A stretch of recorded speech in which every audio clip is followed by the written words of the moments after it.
InsyaAllah kita akan sambung tadarus kita untuk hari yang ke-10 Ramadan ini, sesi yang kedua. Bermula dari ayat 94 surah At-Taubah. Surah At-Taubah ayat 94 dan akan berakhir insyaAllah surah Yunus ayat 24. 94 Taubah, surah Yunus ayat 24. InsyaAllah bersama dengan Ana ini pembaca setia kita Ustaz Alwi dan penterjemahnya Ustaz Bani Haji Wan Syafi'i. Tafadhal. أعوذ بالله من الشيطان الرجيم. بسم الله الرحمن الرحيم. يعتذرون إليكم إذا رجعتم إليهم قل لا تعتذروا لن نؤمن لكم قد نبأنا الله من أخباركم وسيرى الله عملكم ورسوله ثم تردون إلى عالم الغيب والشهادة فينبئكم بما كنتم تعملون. سيحلفون بالله لكم إذا انقلبتم إليهم لتعرضوا عنهم فأعرضوا عنهم إنهم رجس ومأواهم جهنم جزاء بما كانوا يكسبون. يحلفون لكم لترضوا عنهم فإن ترضوا عنهم فإن الله لا يرضى عن القوم الفاسقين. الأعراب أشد كفرا ونفاقا وأجدر ألا يعلموا حدود ما أنزل الله على رسوله والله عليم حكيم. ومن الأعراب من يتخذ ما ينفق مغرما ويتربص بكم الدوائر عليهم دائرة السوء والله سميع عليم. ومن الأعراب من يؤمن بالله واليوم الآخر ويتخذ ما ينفق قربات عند الله وصلوات الرسول ألا إنها قربة لهم سيدخلهم الله في رحمته إن الله غفور رحيم.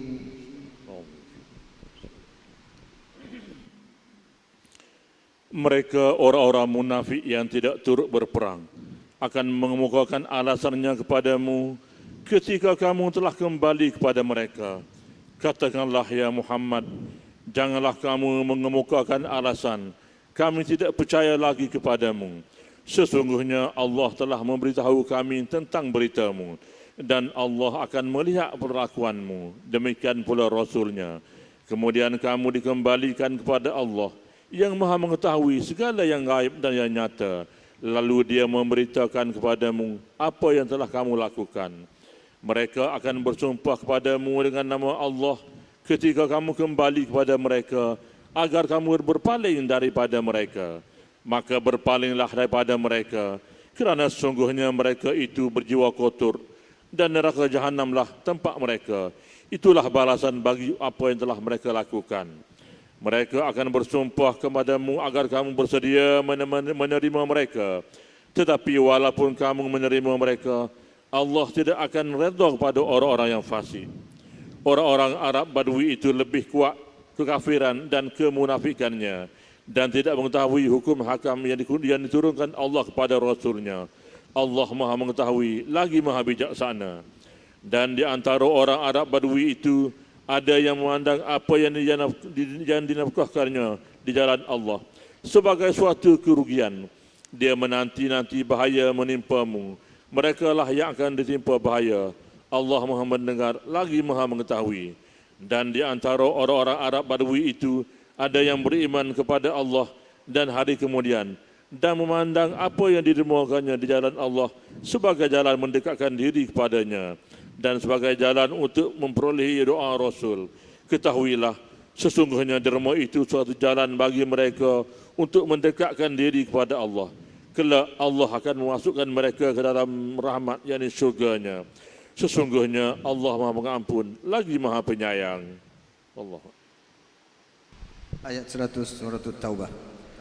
A'udzu billahi minasy syaithanir rajim. والسابقون الأولون من المهاجرين والأنصار والذين اتبعوهم بإحسان رضي الله عنهم ورضوا عنه وأعد لهم جنات تجري تحتها الأنهار خالدين فيها أبدا ذلك الفوز العظيم وممن حولكم من الأعراب منافقون ومن أهل المدينة مرضوا على النفاق لا تعلمهم نحن نعلمهم سنعذبهم مرتين ثم يردون إلى عذاب عظيم وآخرون اعترفوا بذنوبهم خلقوا عملا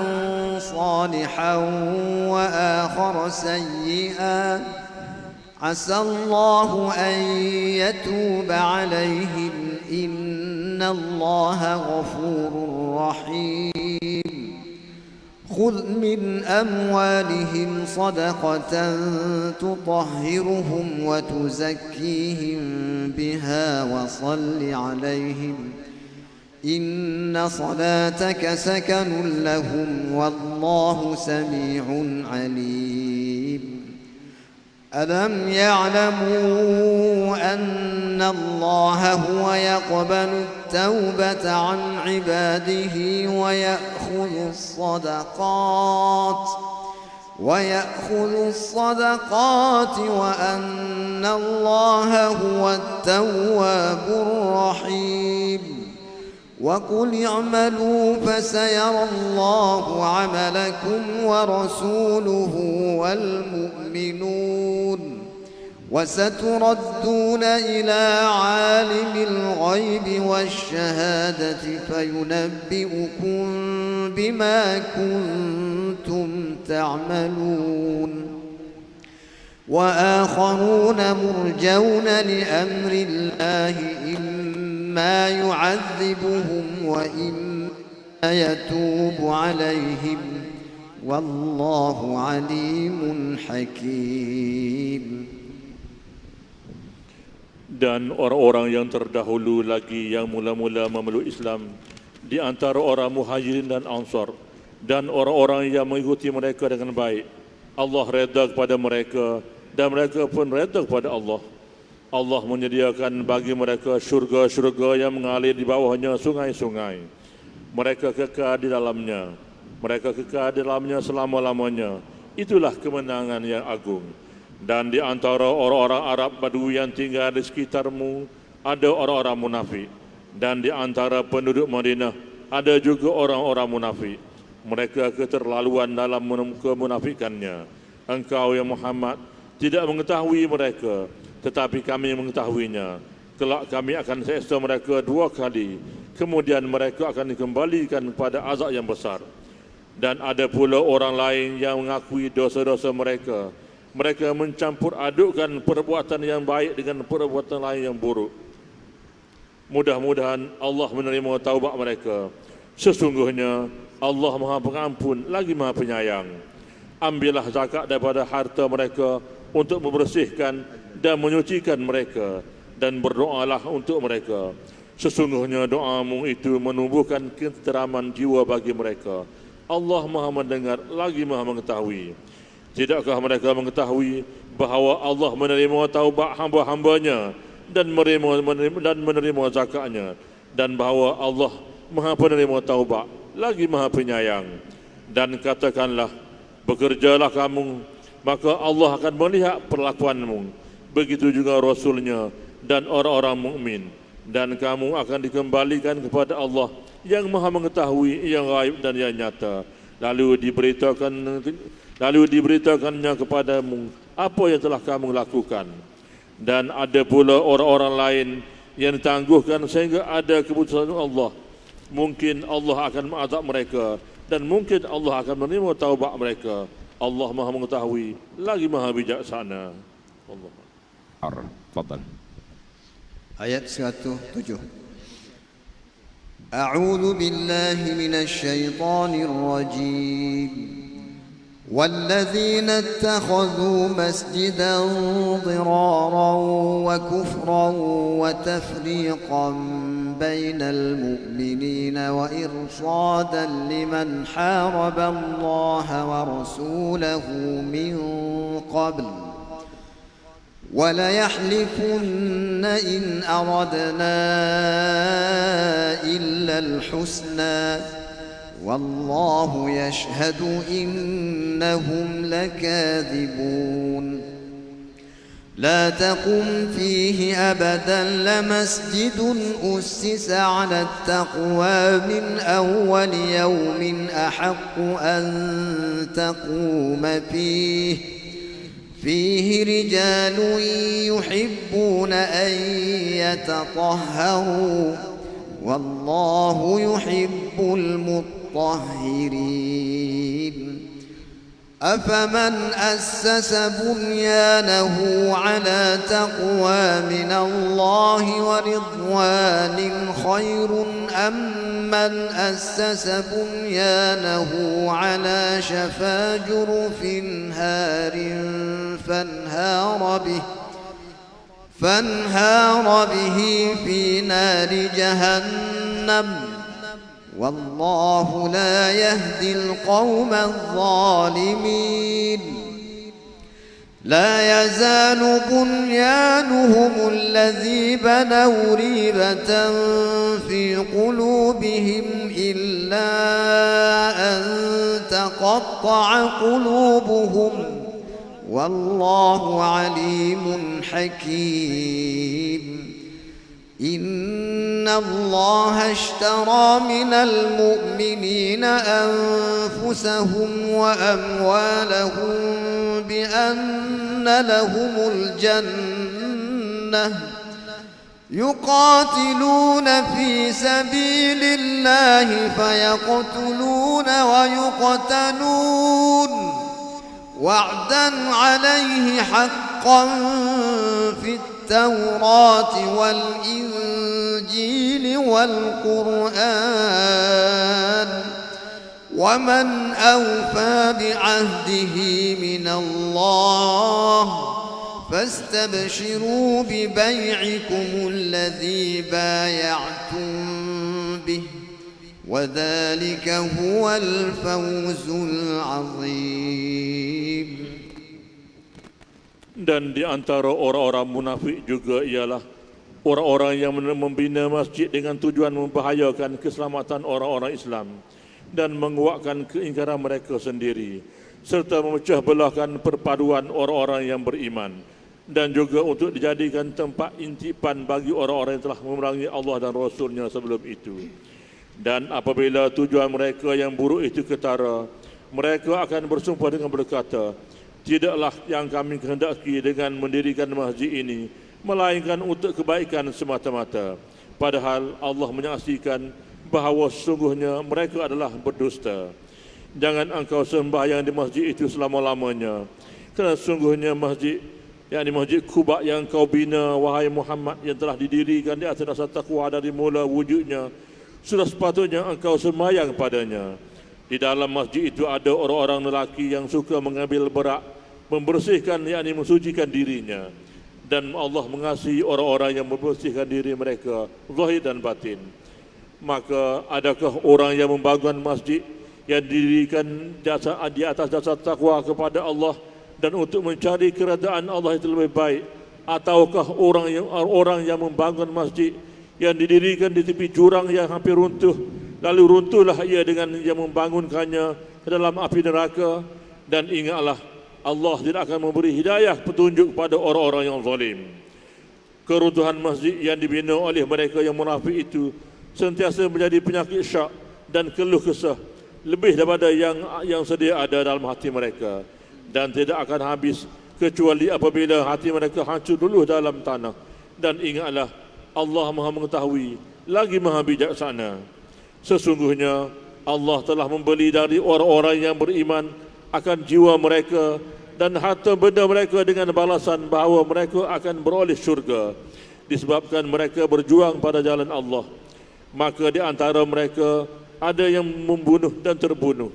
Balasan syurga yang demikian itu sebagai janji yang benar yang ditetapkan oleh Allah dalam kitab-kitab Taurat dan Injil serta Al-Quran.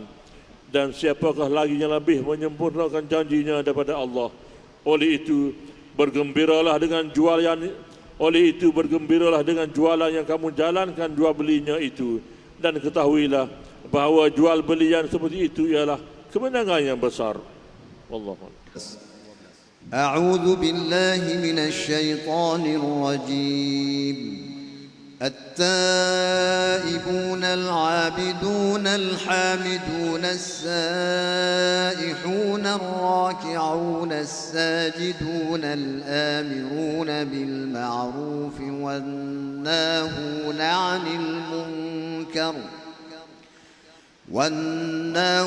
عن المنكر والحافظون لحدود الله وبشر المؤمنين. ما كان للنبي والذين آمنوا أن يستغفروا للمشركين ولو كانوا أولي قربى من بعد ما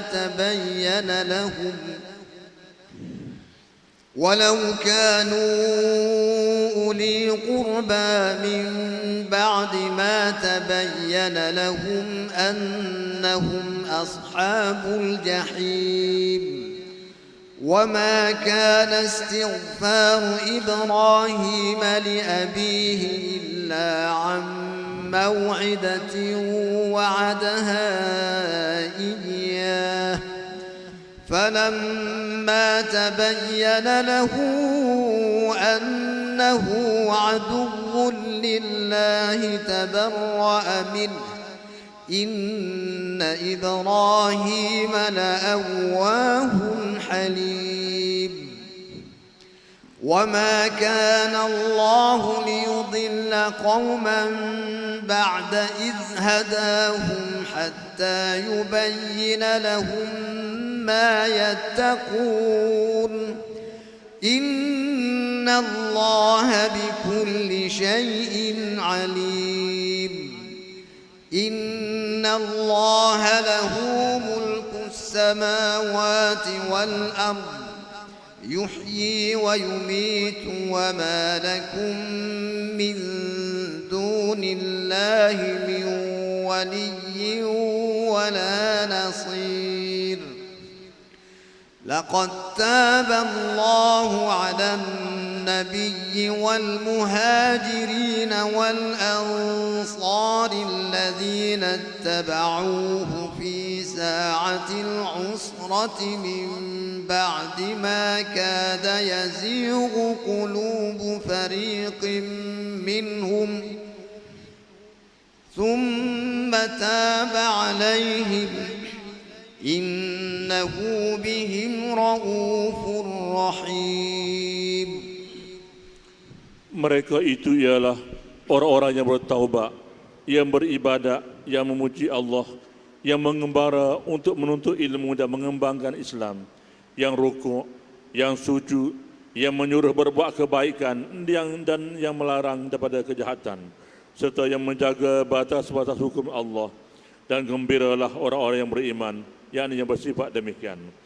Tidaklah dibenarkan bagi Nabi dan orang-orang yang beriman meminta ampun bagi orang-orang musyrik, sekalipun orang itu kaum kerabat sendiri.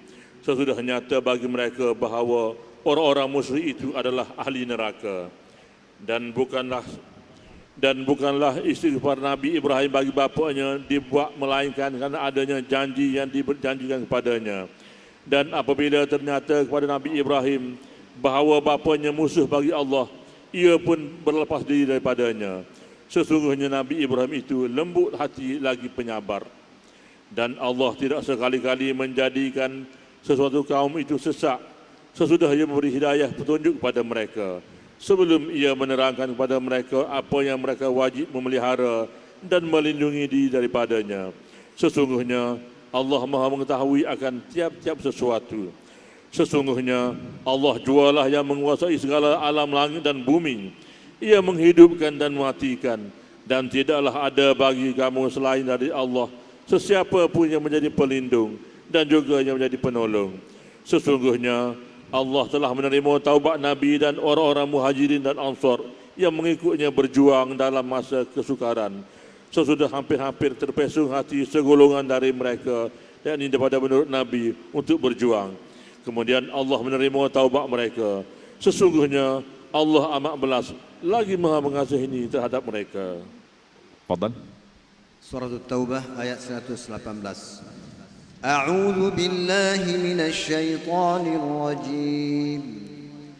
وعلى الثلاثة الذين خلفوا حتى إذا ضاقت عليهم الأرض بما رحبت وضاقت عليهم أنفسهم وظنوا أن لا ملجأ من الله إلا إليه ثم تاب عليهم ليتوبوا إن الله هو التواب الرحيم يا أيها الذين آمنوا اتقوا الله وكونوا مع الصادقين ما كان لأهل المدينة ومن حولهم من الأعراب أن يتخلفوا عن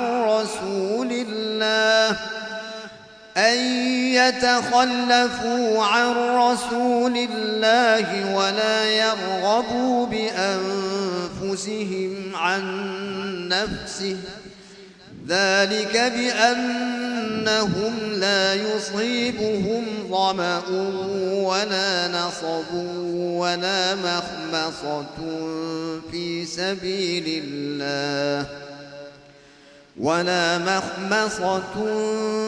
سبيل الله ولا يطؤون موطئا يغيظ الكفار ولا ينالون من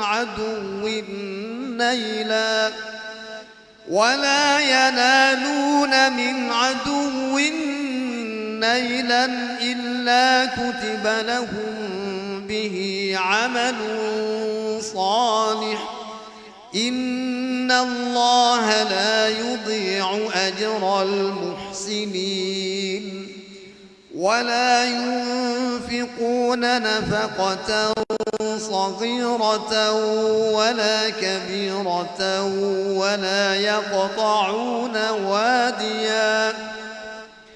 ولا يقطعون واديا إلا كتب لهم ليجزيهم الله أحسن ما كانوا يعملون وما كان المؤمنون لينفروا كافة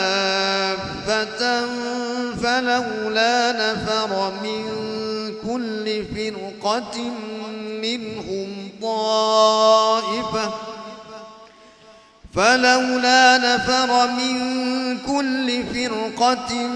منهم طائفة ليتفقهوا في الدين ولينذروا قومهم إذا رجعوا إليهم لعلهم يحذرون. Dan Allah menerima pula taubat 3 orang yang ditangguhkan penerimaan taubat mereka, hingga apabila bumi yang luas ini terasa sempit kepada mereka kerana mereka dipulaukan, dan hati mereka pula menjadi sempit kerana menanggung duka cita, serta mereka yakin bahawa tidak ada tempat untuk mereka lari dari kemurkaan Allah melainkan kembali bertaubat kepadanya. Kemudian Allah memberi taufik serta menerima taubat mereka supaya mereka kekal bertaubat. Sesungguhnya Allah, Dialah penerima taubat lagi Maha mengasihani.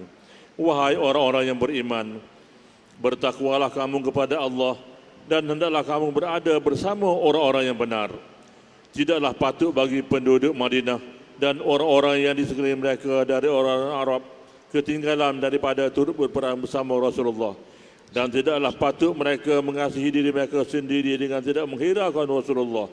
Yang demikian kerana sungguhnya tiap-tiap kali mereka merasai dahaga dan merasai penat lelah dan juga merasai lapar dalam perjuangan pada jalan Allah, dan tiap-tiap kali mereka menjejak suatu tempat yang menimbulkan kemarahan orang kafir, dan juga tiap-tiap kali mereka menderita suatu yang mencederakan dari pihak musuh, melainkan semuanya itu ditulis bagi mereka pahala amal yang soleh. Sesungguhnya Allah tidak menghilangkan pahala orang-orang yang berusaha memperbaiki amalannya, dan tidak pula mereka membelanjakan suatu perbelanjaan yang kecil atau yang besar, dan tidak mereka melintas suatu lembah, melainkan ditulis pahala bagi mereka, supaya Allah membalas dengan balasan yang lebih baik dari apa yang mereka telah kerjakan. Dan tidaklah betul dan elok orang-orang yang beriman keluar semuanya pergi berperang. Oleh itu hendaklah keluar sebahagian sahaja dari tiap-tiap puak di antara mereka, supaya orang-orang yang tinggal itu mempelajari secara mendalam ilmu yang dituntut di dalam agama, dan supaya mereka dapat mengajar kaumnya yang keluar berjuang apabila orang-orang itu kembali kepada mereka. Mudah-mudahan mereka dapat berjaga-jaga dari melakukan larangan Allah. Allahu Akbar. Fadal. Ayat 1, 2, 3. A'udzu billahi minasy syaithanir rajim. Ya ayyuhalladzina amanu qatilul ladzina yalunakum minal kuffari wal yajidu fikum ghilzah wa'lamu anna Allaha ma'al muttaqin. وإذا ما أنزلت سورة فمنهم من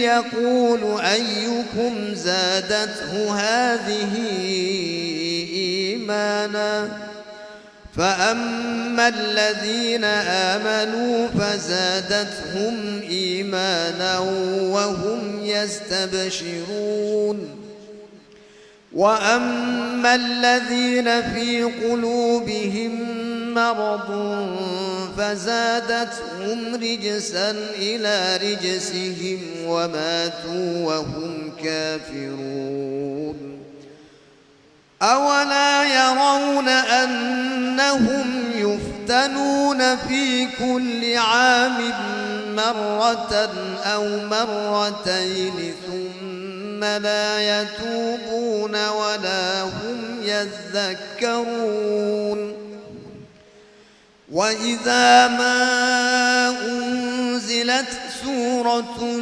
نظر بعضهم إلى بعض هل يراكم من أحد ثم انصرفوا صرف الله قلوبهم بأنهم قوم لا يفقهون لقد جاءكم رسول من أنفسكم عزيز عليه ما عنتم حريص عليكم بالمؤمنين رؤوف رحيم فإن تولوا فقل حسبي الله لا إله إلا هو عليه توكلت وهو رب العرش العظيم.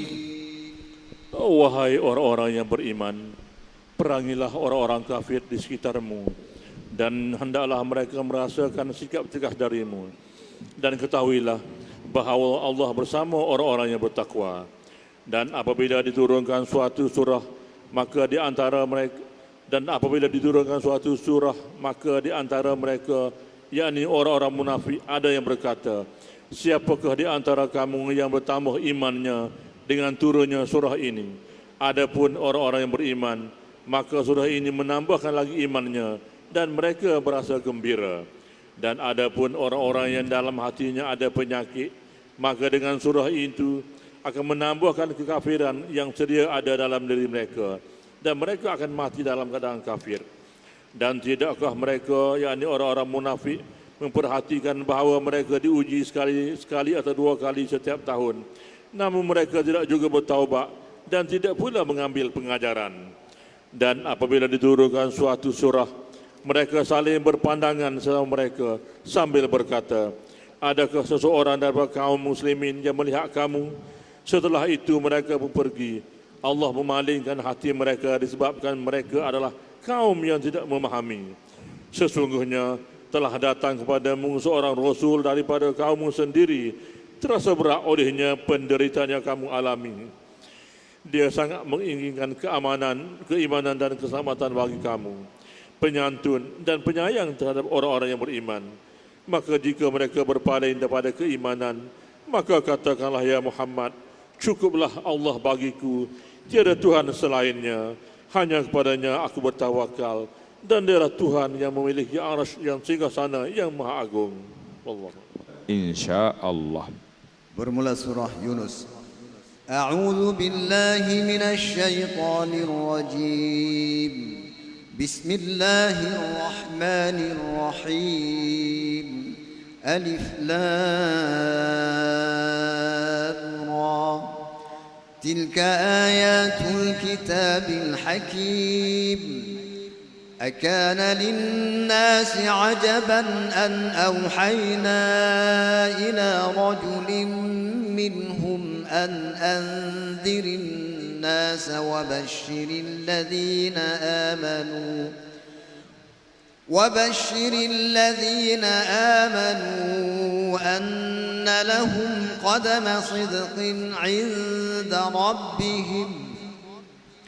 قال الكافرون إن هذا لساحر مبين.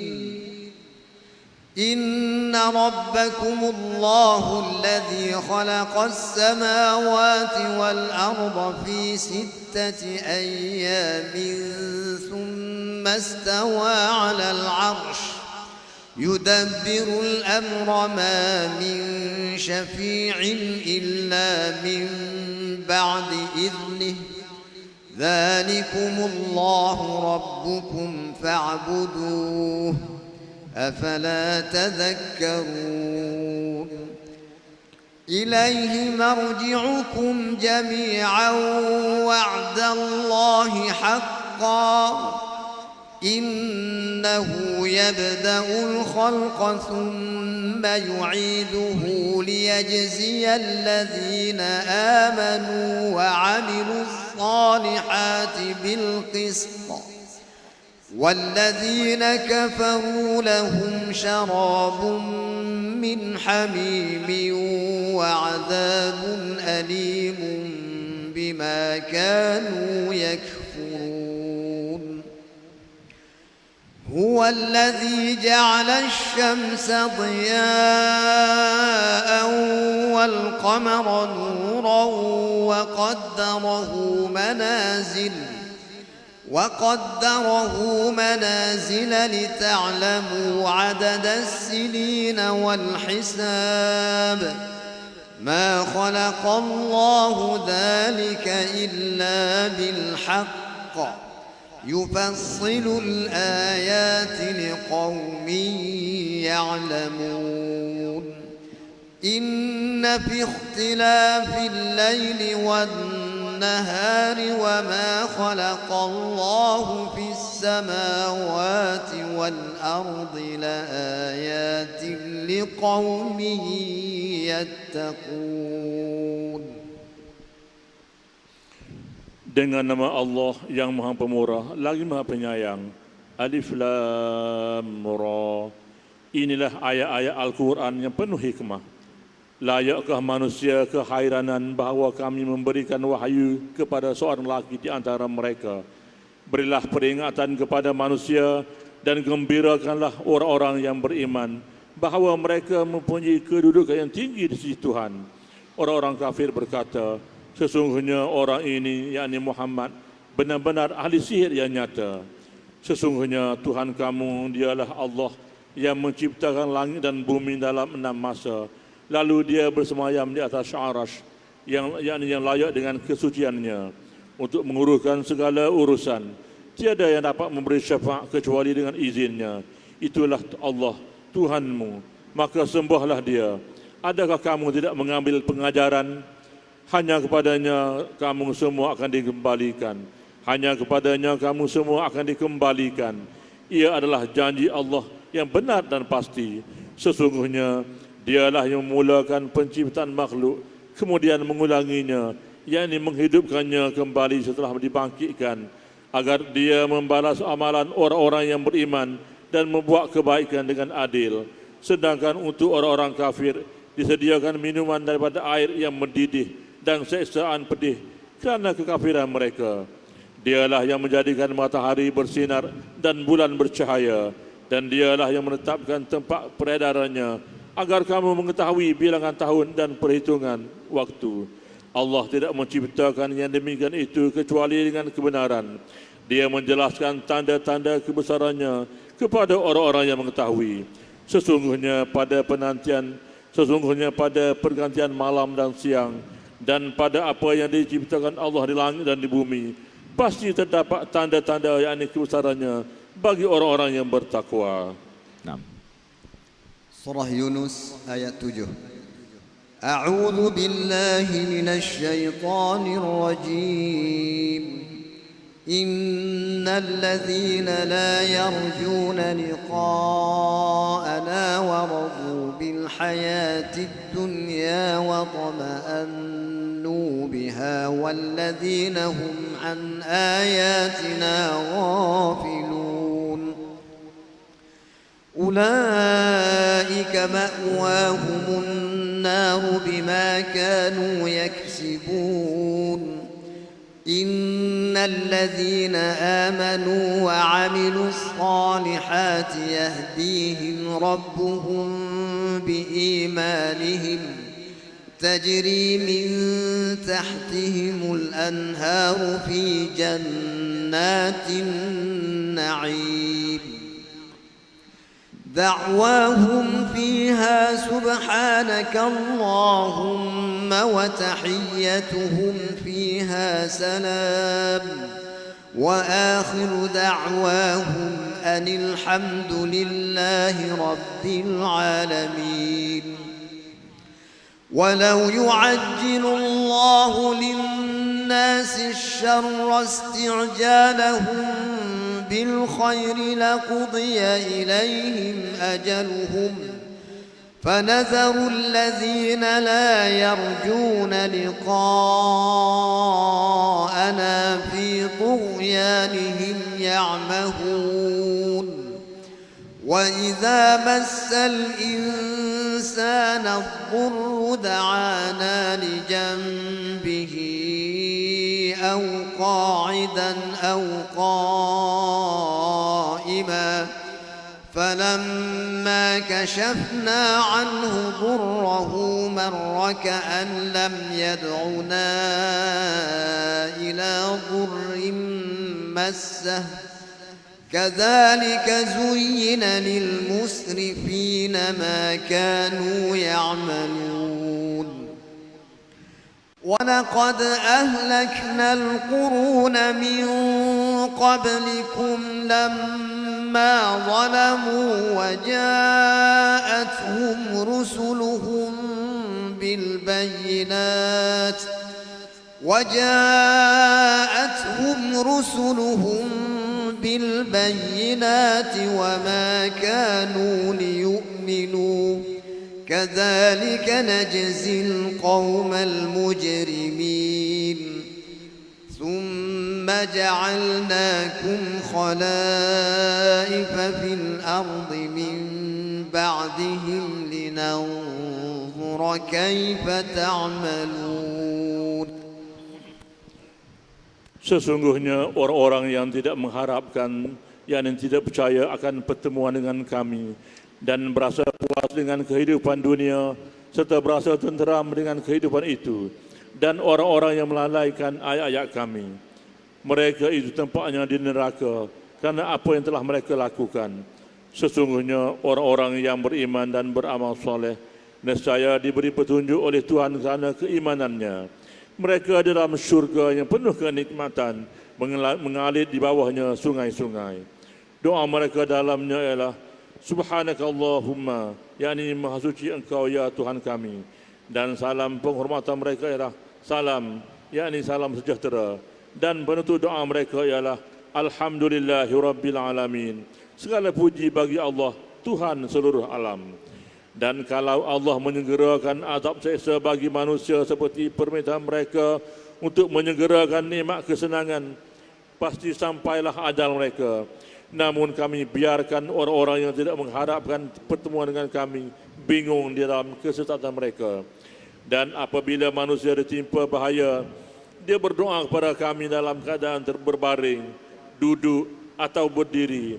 Tetapi setelah kami hilangkan bahaya itu darinya, dia kembali ke jalan yang sesat. Seolah-olah dia tidak pernah berdoa kepada kami untuk menghilangkan bahaya yang telah menimpanya. Demikianlah dijadikan terasa indah bagi orang-orang yang melampau batas terhadap apa yang mereka lakukan. Dan sesungguhnya kami telah membinasakan umat-umat sebelum kamu ketika mereka melakukan kezaliman. Padahal para Rasul telah datang membawa keterangan yang nyata. Tetapi mereka sama sekali tidak mahu beriman. Demikianlah kami memberi balasan kepada orang-orang yang melakukan dosa. Kemudian kami jadikan kamu sebagai pengganti-pengganti mereka di bumi setelah mereka, untuk kami lihat bagaimana kamu melakukannya. Ayat 15. A'udzu billahi minasy syaithanir rajim. وَإِذَا تُتْلَى عَلَيْهِمْ آيَاتُنَا بَيِّنَاتٍ قَالَ الَّذِينَ لَا يَرْجُونَ لِقَاءَنَا ائْتِ بِقُرْآنٍ غَيْرِ هَذَا أَوْ بَدِّلْهُ قُلْ مَا يَكُونُ لِي أَنْ أُبَدِّلَهُ مِنْ تِلْقَاءِ نَفْسِي إن أتبع إلا ما يوحى إلي إني أخاف إن عصيت ربي عذاب يوم عظيم قل لو شاء الله ما تلوته عليكم ولا أدراكم به فقد لبثت فيكم عمرا من قبله أفلا تعقلون فمن أظلم ممن افترى على الله كذبا أو كذب بآياته إنه لا يفلح المجرمون ويعبدون من دون الله ما لا يضرهم ولا ينفعهم ويقولون هؤلاء شفعاؤنا عند الله قل أتنبئون الله بما لا يعلم في السماوات ولا في الأرض سبحانه وتعالى عما يشركون وما كان الناس إلا أمة أمة واحدة فاختلفوا ولولا كلمة سبقت من ربك لقضي بينهم فيما فيه يختلفون ويقولون لولا أنزل عليه آية من ربه فقل إنما الغيب لله فانتظروا إني معكم من المنتظرين. Dan apabila dibacakan kepada mereka ayat-ayat kami dengan jelas, orang-orang yang tidak mengharapkan pertemuan dengan kami berkata, datangkanlah kitab selain Al-Quran ini atau gantikanlah. Katakanlah ya Muhammad, tidaklah layak bagiku menggantikannya mengikut kemahuanku sendiri. Aku hanya mengikut apa yang diwahyukan kepadaku. Aku benar-benar takutkan azab pada hari yang besar, yakni hari kiamat, jika menderhakai Tuhanku. Katakanlah ya Muhammad, jika Allah menghendaki, nescaya aku tidak membacakan kepadamu dan Allah tidak pula memberitahunya kepadamu. Aku telah tinggal bersamamu beberapa lama sebelum turun Al-Quran. Mengapa kamu tidak memikirkannya? Siapakah yang lebih zalim daripada orang yang mereka-reka pembohongan terhadap Allah atau mendustakan ayat-ayatnya? Sesungguhnya orang-orang yang berdosa itu tidak akan berjaya. Dan mereka menyembah selain Allah sesuatu yang tidak dapat mendatangkan bencana kepada mereka dan tidak pula memberikan manfaat. Dan mereka berkata, mereka itu adalah pemberi syafaat kami di hadapan Allah. Katakanlah, adakah kamu akan mengatakan kepada Allah sesuatu yang tidak diketahuinya? Katakanlah, adakah kamu akan mengatakan kepada Allah sesuatu yang tidak diketahuinya, apa yang di langit dan tidak pula yang di bumi? Maha suci Allah dan maha tinggi Dia daripada apa yang mereka sekutukannya itu. Dan manusia itu dahulunya hanyalah satu umat, kemudian mereka berselisih. Kalau tidak kerana suatu ketetapan yang telah ada daripada Tuhanmu, pasti telah diberi keputusan di dunia di antara mereka tentang apa yang mereka perselisihkan itu. Dan mereka berkata, mengapa tidak diturunkan kepadanya, yakni Muhammad, suatu bukti mukjizat daripada Tuhannya? Katakanlah, sesungguhnya segala yang gaib itu hanya milik Allah. Oleh itu tunggulah sahaja olehmu. Ketahuilah, aku juga menunggu bersama-samamu. Ayat 21. A'udzu billahi minasy syaithanir rajim.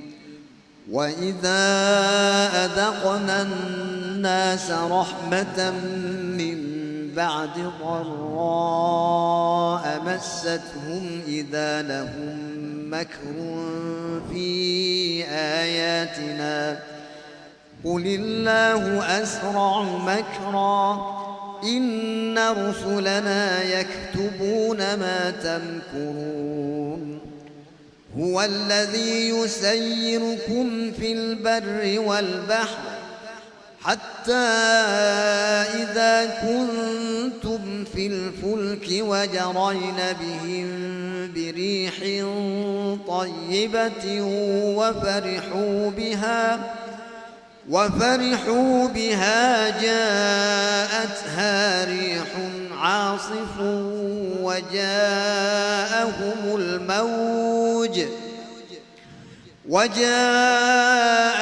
الموج من كل مكان وظنوا أنهم أحيط بهم دعوا الله مخلصين له الدين لئن أنجيتنا من هذه لنكونن من الشاكرين فلما أنجاهم إذا هم يبغون في الأرض بغير الحق يا أيها الناس إنما بغيكم على أنفسكم متاع الحياة الدنيا ثم إلينا مرجعكم فننبئكم بما كنتم تعملون إنما مثل الحياة الدنيا كماء أنزلناه من السماء فاختلط به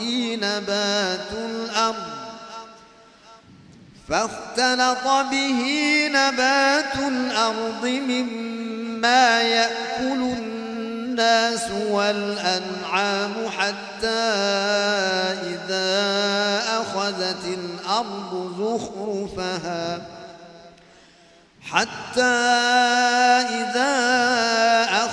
الأرض زخرفها وزينت وظن أهلها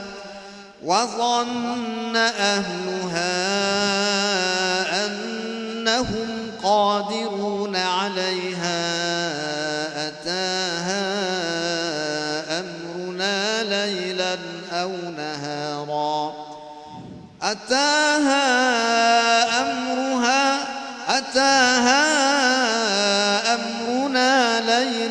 أو نهارا فجعلناها حصيدا كأن لم تغن بالأمس كذلك نفصل الآيات لقوم يتفكرون والله يدعو إلى دار السلام ويهدي من يشاء إلى صراط مستقيم. Dan apabila kami memberikan suatu rahmat kepada manusia setelah mereka ditimpa bencana, mereka segera melakukan segala tipu daya yang menentang ayat-ayat kami. Katakanlah, Allah lebih cepat pembalasannya atas tipu daya itu. Sesungguhnya malaikat-malaikat kami mencatat tipu dayamu. Dialah Tuhan yang menjadikan kamu dapat berjalan di dataran dan berlayar di lautan. Sehingga ketika kamu berada di dalam kapal dan meluncurkan kapal itu membawa mereka orang-orang yang ada dalamnya dengan tiupan angin yang baik dan mereka bergembira kerananya. Tiba-tiba datanglah badai dan gelombang menimpanya daripada seluruh penjuru dan mereka mengira telah terkepung bahaya. Maka mereka berdoa dengan tulus ikhlas kepada Allah semata-mata seraya berkata, sekiranya Engkau menyelamatkan kami daripada bahaya ini, pasti kami termasuk orang-orang yang bersyukur. Tetapi ketika Allah menyelamatkan mereka, malah mereka membuat kezaliman di bumi tanpa alasan yang benar. Wahai manusia, sesungguhnya kezalimanmu bahayanya akan menimpa dirimu sendiri. Itu hanya kenikmatan hidup dunia. Kemudian kepada kamilah kamu akan dikembalikan. Kelak akan kami khabarkan kepadamu apa yang telah kamu lakukan. Sesungguhnya bandingan kehidupan di dunia adalah seperti air hujan yang kami turunkan daripada langit. Lalu tumbuhlah tumbuh-tumbuhan dengan subur karena air itu. Di antaranya ada yang dimakan manusia dan binatang ternak. Hingga apabila bumi telah sempurna keindahannya dan berhias, dan pemiliknya mengira bahawa mereka pasti menguasainya, yakni memetik hasilnya, datanglah azab kami kepadanya pada waktu malam atau siang. Lalu kami jadikan tanamannya seperti tanaman yang sudah dihapuskan, seakan-akan belum pernah tumbuh sebelum ini. Demikianlah kami jelaskan tanda-tanda kekuasaan kami kepada orang yang berfikir. Dan Allah menyeru manusia ke Darussalam, yakni syurga, dan memberikan petunjuk kepada orang-orang yang dia kehendaki ke jalan yang lurus, yakni jalan Islam.